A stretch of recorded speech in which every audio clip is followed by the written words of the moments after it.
Hello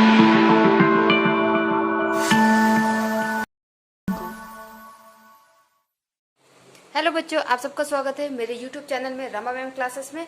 और आज हम पढ़ने जा रहे हैं काइंड्स ऑफ क्वाड्रिलेटरल्स। ये बहुत ही इम्पोर्टेंट टॉपिक है। ये आपको क्लास 4th, 5th, 6th से लेके स्टार्ट होता है और अप टू 10th क्लास तक ये आपको बहुत इम्पोर्टेंट है, क्योंकि अभी आपको सिर्फ ये बताया जाता है कि क्वाड्रिलेटरल क्या होता है, फिर आपको बताया जाता है टाइप्स ऑफ क्वाड्रिलेटरल क्या होता है, फिर उसके बाद हायर क्लासेस में थोड़ा और आगे जब आप जाते हैं तो उन क्वाड्रिलेटरल्स की क्या प्रॉपर्टी वो बताई जाती है। एंड जब आप क्लास 10th में पहुंचते हैं तो उसकी सारी प्रॉपर्टीज एंड फॉर्मूले सब कुछ आपको तब तक आना चाहिए। तो देखिए, अब हम देखते हैं कि क्वाड्रिलेटरल क्या होता है। Based on the nature of the sides, diagonals and angles of a quadrilateral, it's get special names। देखिए, क्वाड्रिलेटरल एक 4 साइड्स का फिगर होता है। कैसी भी 4 साइड्स हो, क्लोज्ड फिगर जो होता है उसको हम बोलते हैं क्वाड्रिलेटरल। इसमें क्लोज्ड होना बहुत जरूरी है। ओके, तो देखिए मैं आपको बताती हूँ ओपन फिगर और क्लोज्ड फिगर क्या होता है। इस टाइप के जो फिगर्स होते हैं इनको हम क्लोज्ड फिगर बोलते हैं, ठीक है, बंद फिगर। ओके, और ये जो इस टाइप के फिगर्स होते हैं इनको हम ओपन फिगर बोलते हैं, ठीक। तो जो क्वाड्रिलेटरल होते हैं वो क्लोज्ड फिगर होते हैं, जो ट्रायंगल्स होते हैं वो भी क्लोज्ड फिगर होते हैं। क्लियर। अब हमारा पहला जो क्वाड्रिलेटरल है वो है पैरेललोग्राम। पैरेललोग्राम, ठीक है। तो हमारा फर्स्ट जो क्वाड्रिलेटरल है वो पैरेललोग्राम है। क्या होता है parallelogram? A flat shape with 4 straight sides, the opposite sides are parallel and equal to each other, ठीक है। ये एक फ्लैट शेप होता है। यहाँ पे वर्ड फ्लैट शेप इसलिए यूज किया गया है क्योंकि ये 2D फिगर्स है, 2 डायमेंशंस फिगर है, इनके पास लेंथ और ब्रेड्थ होती है। ओके, तो इसलिए इनको फ्लैट शेप्स कहा जाता है। अब इनकी प्रॉपर्टी पे डिपेंड करता है कि हम इनको कैसे डिफाइन करते हैं। आपको हर बुक में इनकी डेफिनेशन हो सकता है अलग अलग मिले, क्योंकि इनकी प्रॉपर्टी पे बेस्ड, स्पेसिफिक प्रॉपर्टी पे बेस्ड इनको हम डिफाइन कर देते हैं। जैसे यहाँ पे हमने क्या किया है, the opposite sides are parallel and equal to each other. हमने इनकी साइड्स को लेकर इसको डिफाइन किया है।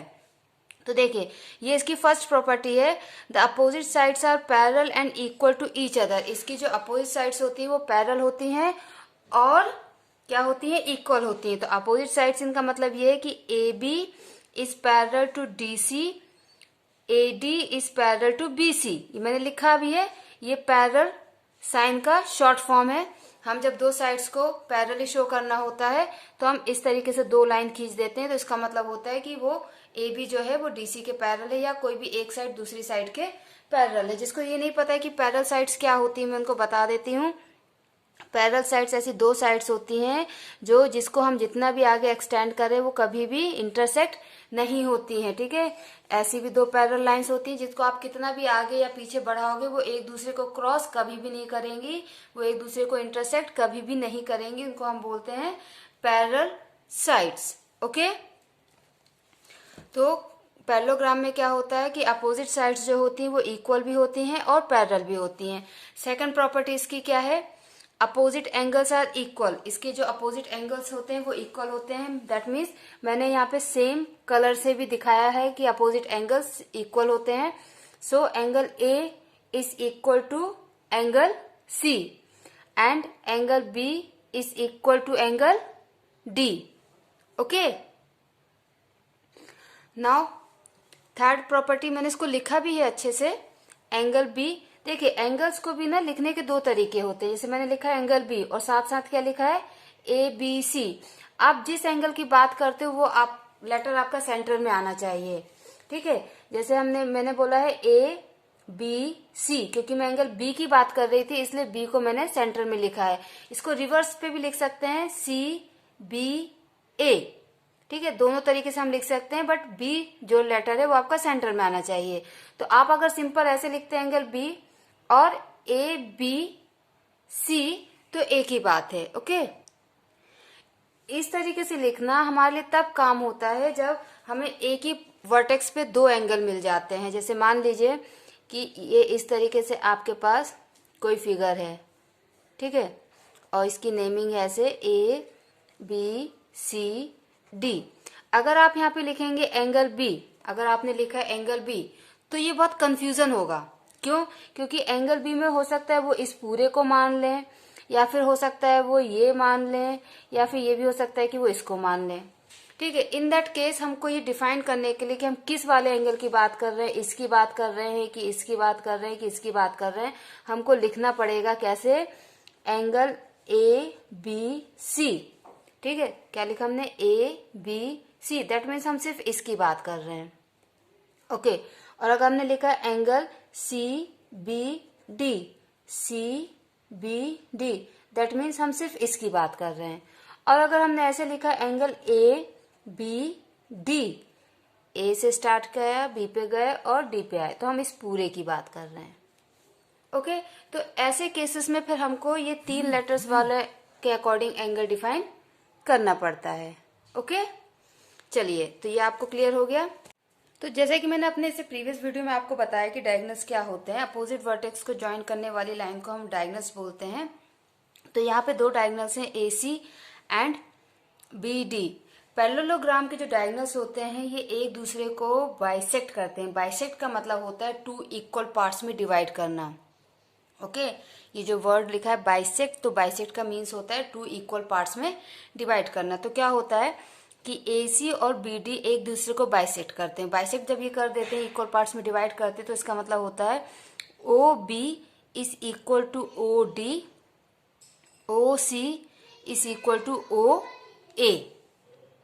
Okay, next property, consecutive angles are supplementary. Consecutive angles से इनका मतलब है 2 लगातार एंगल्स। तो दैट मीन्स जैसे कि बी सी हो गया, या ए डी हो गया, या ए बी हो गया, या डी सी हो गया, मीन्स 2 लगातार जो एंगल्स हैं तो ये सप्लीमेंट्री होते हैं। सप्लीमेंट्री का मतलब होता है कि उन दोनों एंगल्स का सम 180 होगा। ओके, सप्लीमेंट्री का मतलब होता है कि उन दोनों एंगल्स का सम 180 होगा। Okay, next property, each diagonals of a parallelogram separate it into 2 concurrent triangles. Concurrent का ट्राइंगल्स का मतलब ये होता है, आप लोग पढ़ेंगे इसको आगे चल के। कॉन्करेंट ट्राइंगल्स का मतलब ये होता है कि 2 ट्राइंगल्स, ठीक है, 2 ट्राइंगल्स, मान लीजिए A B C D E F, अगर ये दोनों कॉन्करेंट हैं तो इसका मतलब ये है कि एंगल ए जो है वो एंगल डी के बराबर है, एंगल बी जो है वो एंगल ई के बराबर है, angle C is equal to angle F. Simultaneously A B is equal to D E, B C is equal to E F and D F is equal to A C. Means 2 triangle तभी concurrent होते हैं जब उनके तीनों angles आपस में equal होते हैं और तीनों साइड्स इक्वल होती हैं। तो पैरेललोग्राम का जो डायगोनल होता है, यहाँ पे हमने डायगोनल लिया है ए सी, हम बी डी भी ले सकते हैं। तो जब हमने ए सी डायगोनल बनाया तो ए सी ने क्या किया कि पैरेललोग्राम में जो 2 ट्राइंगल्स बन रहे हैं A B C and A D C, ये दोनों कॉन्करेंट होंगे। That means angle B angle D के बराबर होगा, ये वाला एंगल इसके बराबर होगा और ये वाला एंगल इसके बराबर होगा। Side A B is equal to D C, B C is equal to A D, और ए सी कॉमन है। ठीक है, तो एक डायगोनल जो होता है पैरेललोग्राम का वो उसको 2 कॉन्करेंट ट्राइंगल्स में सेपरेट करता है। एरिया ऑफ पैरेललोग्राम क्या होता है, बेस इनटू हाइट। ठीक है, आप अगर बेस डीसी लेते हैं तो आप इसके अपोजिट वर्टेक्स से हाइट डालेंगे। अगर आप बेस ए बी लेंगे तो आप ए डी से हाइट इस तरीके से डालेंगे। जो हाइट होती है वो परपेंडिकुलर होती है।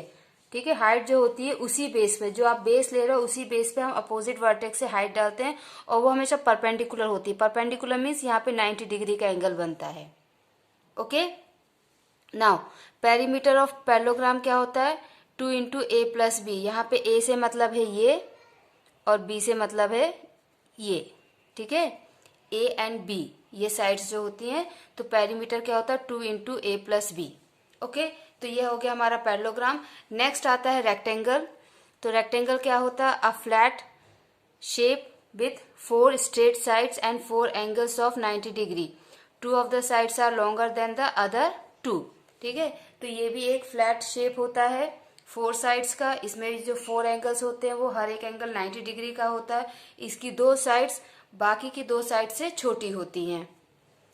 ओके, अब इसकी प्रॉपर्टी क्या होती है, the opposite sides are parallel and equal. इसकी जो अपोजिट साइड्स होती हैं वो पैरेलल होती हैं और इक्वल होती हैं। देखिए हमने यहाँ पे लिखा है A B is parallel to D C, A B is parallel to D C, A D is parallel to B C, A D is parallel to B C. और हमने क्या लिखा है, पैरेलल के साथ साथ equal, that means A B is equal to D C, A D is equal to B C. Opposite sides, ठीक है, अपोजिट साइड्स, आमने सामने वाली साइड्स, ठीक। ये फर्स्ट प्रॉपर्टी हो गई। Next property, each interior angle is equal to 90 degree. इसका हर एक इंटीरियर एंगल जो होता है वो 90 डिग्री का होता है, ठीक है। इसका हर एक जो इंटीरियर एंगल होता है कितने का होता है, 90 डिग्री का। एक्चुअली हम ये जो 90 डिग्री यहाँ पे लिख रहे हैं, अगर आपने इस तरीके का सिंबल बनाया हुआ है, ठीक है, तो वहां पे 90 डिग्री लिखने की जरूरत नहीं है, क्योंकि ये जो सिंबल होता है ये 90 डिग्री को ही रिप्रेजेंट करता है, ठीक है। ये जो सिंबल होता है ये 90 डिग्री को या परपेंडिकुलर लाइन को ही रिप्रेजेंट करता है। जैसे हम कह सकते हैं कि डीसी के ऊपर एडी परपेंडिकुलर है, क्यों, क्योंकि एडी और डीसी के बीच में 90 डिग्री का एंगल है। अब रेक्टेंगल में क्या होता है कि ये चारों एंगल इसके क्या होते हैं, 90 डिग्री के होते हैं, ओके। देखिए हमने भी लिखा भी है यहाँ पर, angle A is equal to angle B, angle A angle B के बराबर होता है, एंगल बी एंगल सी के बराबर होता है और एंगल सी एंगल डी के बराबर। और ये चारों कितने होते हैं, 90 डिग्री के। इनको मैंने अलग अलग भी लिखा हुआ है, angle A 90 degree, angle B 90 degree, angle C 90 degree, angle D 90 degree.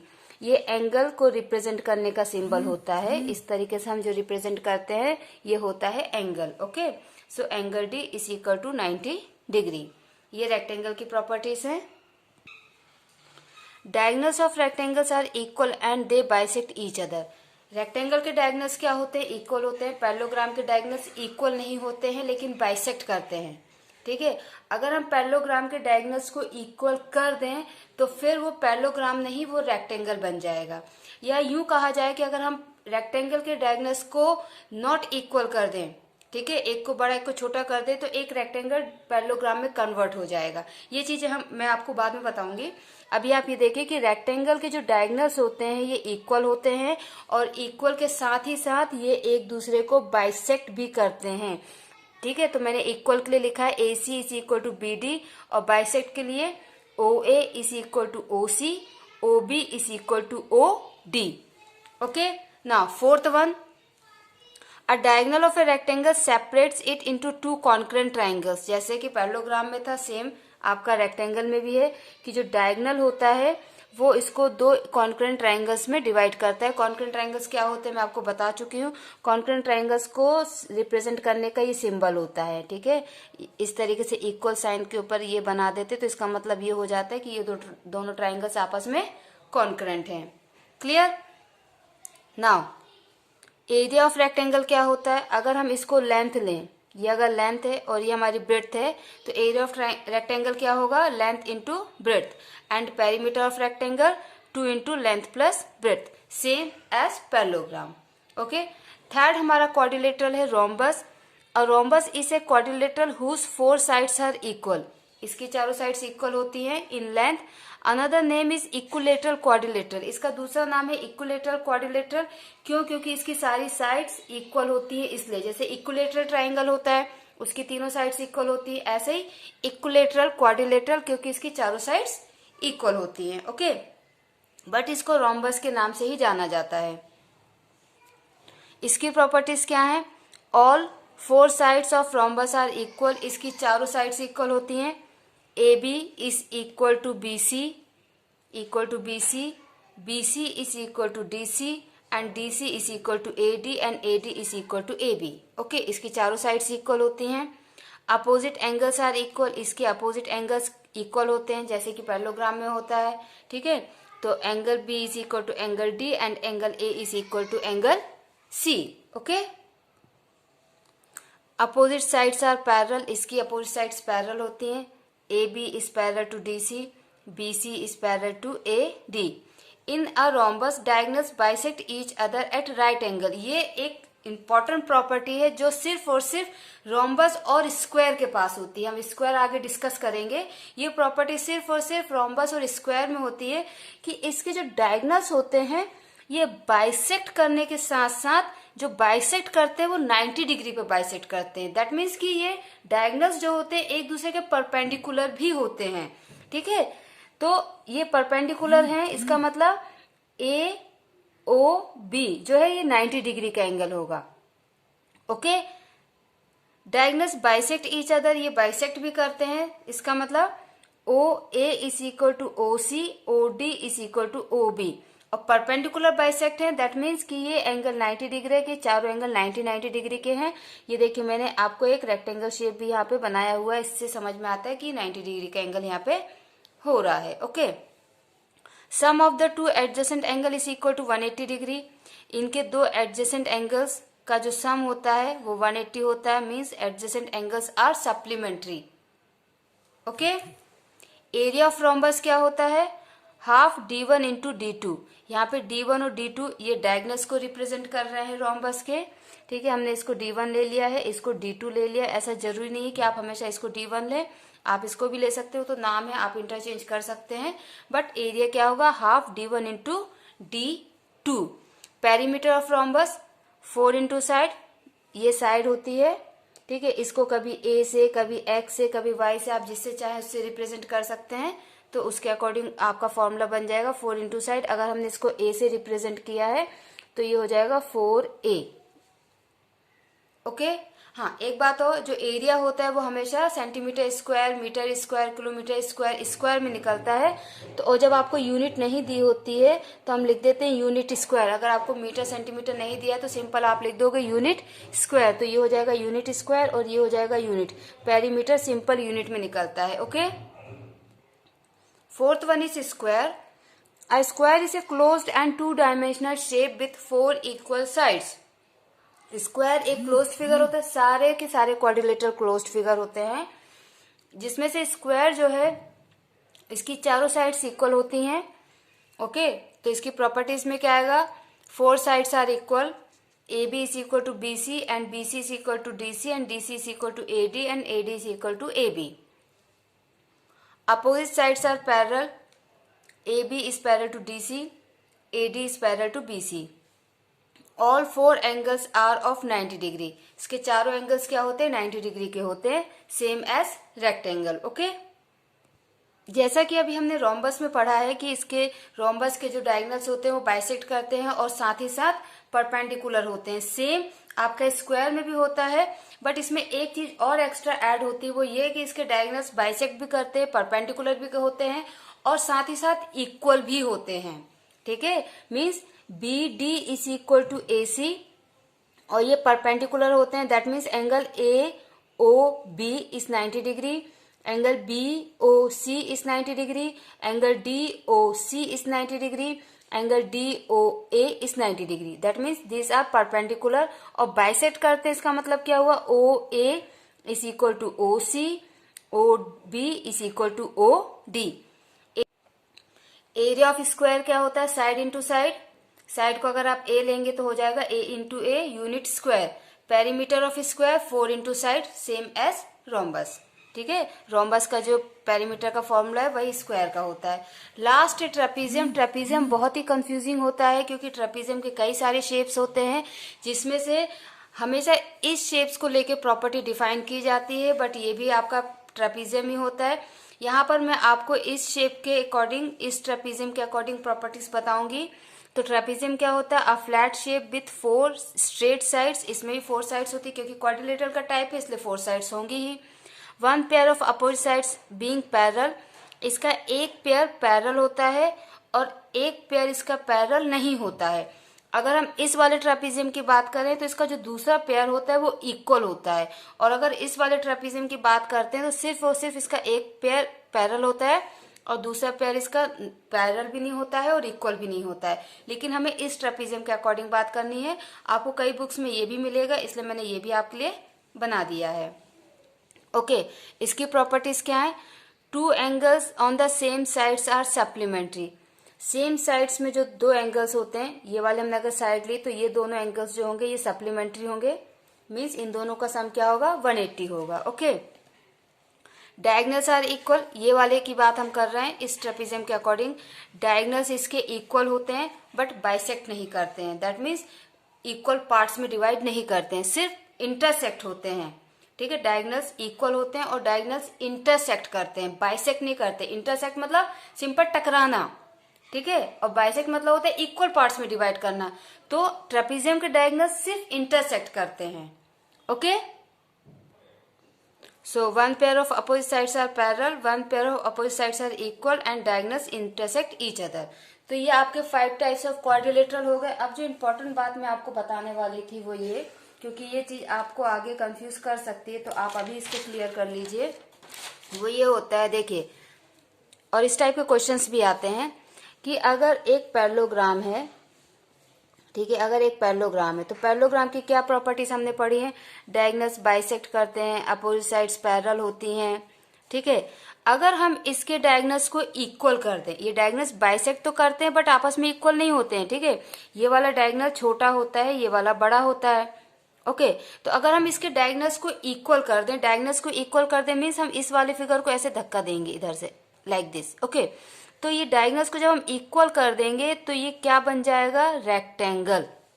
अगर हम पैरेललोग्राम के डायगोनल्स को इक्वल कर देंगे तो ये रेक्टेंगल बन जाएगा, ठीक है। और साथ ही साथ दूसरा केस इसका ये होता है कि अगर हम इस पैरेललोग्राम के एंगल्स को 90 डिग्री कर दें, पैरेललोग्राम्स के एंगल्स को अगर हम 90 डिग्री कर दें तो ये रेक्टेंगल बन जाएगा। दैट मीन्स कि पैरेललोग्राम के अगर दो प्रॉपर्टीज को चेंज कर दे तो वो एक रेक्टेंगल में कन्वर्ट हो सकता है, या फिर यूं कहा जाए कि अगर रेक्टेंगल्स की दो प्रॉपर्टीज को हम चेंज कर दें तो वो एक पैरेललोग्राम बन जाएगा। मान लीजिए ये जो इसके डायगोनल्स होते हैं रेक्टेंगल के, ये इक्वल होते हैं। अगर हम इसका एक डायगोनल को बड़ा कर दें, अगर हम इसके इस दोनों वर्टेक्स को ऐसे खींच दें तो बड़ा हो जाएगा, तो ये वाले पास में आ जाएंगे।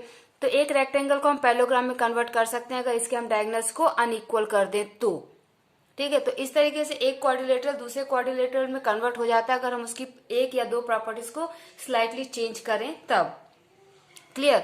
अब सेम अगर इस पैरेललोग्राम के हम चारों साइड्स इक्वल कर दें, अगर इस पैरेललोग्राम के हम चारों साइड्स इक्वल कर दें तो ये एक रोम्बस बन जाएगा। अगर हम इसकी चारों साइड्स इक्वल कर दें तो क्या होगा? ये एक रोम्बस बन जाएगा। और फिर इसमें रोम्बस की प्रॉपर्टी आ जाएंगी कि इसके डायगोनल्स परपेंडिकुलर बाइसेक्ट होंगे एंड ऑल, ठीक है। तो एक पैरेललोग्राम रोम्बस कब बन जाएगा? जब हम इसकी चारों साइड्स इक्वल कर देंगे। एक रोम्बस स्क्वायर कब बनेगा? जब हम इसके चारों एंगल्स को 90 डिग्री कर देंगे। जब हम इसके चारों एंगल्स को 90 डिग्री अगर कर देंगे तो ये एक स्क्वायर बन जाएगा। ओके, तो इस तरीके से आपको यहाँ पे समझ में आ गया होगा कि अगर हम एक दो प्रॉपर्टीज में चेंज लाते हैं तो एक क्वाड्रिलेटरल दूसरे क्वाड्रिलेटरल में इजीली कन्वर्ट हो जाता है, इजीली ट्रांसफॉर्म हो जाता है। और इस पे बेस्ड क्वेश्चंस आपको हो सकता है 8th क्लास में मिले, अगर 8th में नहीं मिलेंगे तो 9th और 10th में इस पे बेस्ड कई सारी प्रॉपर्टीज होती हैं जो आपको सॉल्व करनी होंगी। तो आप पढ़ते रहिए बच्चों, और आई होप कि आपको क्वाड्रिलेटरल इस वीडियो के बाद बहुत अच्छे से समझ में आ जाएगा। फिर भी अगर कोई डाउट होता है तो प्लीज कमेंट सेक्शन में कमेंट करके मुझे बताएं। अपने फ्रेंड्स के साथ मेरे वीडियो शेयर करें और मेरे चैनल को लाइक शेयर और सब्सक्राइब करें। थैंक यू बच्चों, stay at home and be safe. Bye bye.